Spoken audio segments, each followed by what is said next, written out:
terhalang oleh ancaman jalan ini. Kepada Bapak PJ Gubernur di Banda Aceh, kepada Ketua DPRA, Kadis PU Provinsi, Ketua Bepeda, jangan anak tirikan kami di sini. Syederelun seluruh aparatur sipil negara di Kecamatan Kuala Baru, Kabupaten Aceh Singkil melakukan protes terkait kondisi jalan ke daerahnya yang hancur. Aksi protes dilakukan dengan ramai-ramai berjalan masuk ke dalam kubangan banjir yang merendam badan jalan di kawasan Kayu Menang, Kecamatan Kuala Baru pada Senin 20 Mei 2024. Di lokasi, para abdi negara itu menunjukkan batu kerikil dalam kubangan banjir yang kerap membuat pengendara sepeda motor jatuh. Mereka juga rela berbasah-basahan dalam genangan banjir. ASN yang terlibat dalam protes dipimpin oleh Camat Kuala Baru, Mansurdi.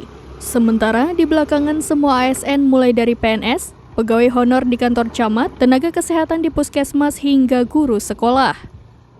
Menurut Mansurdi, aksinya semata-mata karena prihatin dengan kondisi kerusakan jalan yang bertambah parah, sebab dapat membahayakan nyawa masyarakat termasuk pegawai ASN di wilayahnya yang setiap hari melintas. ASN sebutnya dituntut memberikan pengabdian kepada masyarakat dan disiplin. Sayangnya, tuntutan itu harus dihadapkan dengan tantangan jalan yang dapat membahayakan keselamatan. Kami tidak menuntut Bapak Ibu banyak.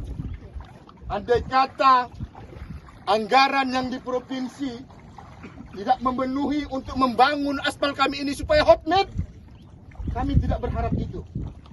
Yang kami harapkan hari ini, selamatkan nyawa-nyawa masyarakat kami yang melintas di sini. Kami tidak minta banyak, tapi jangan terganggu masyarakat kami ketika melintas. Kami diancam oleh dua pasang laut, pasang sungai. Jamnya juga berbeda. Kadang-kadang itu harus kami lewati. Betul begitu Bapak Ibu? Betul!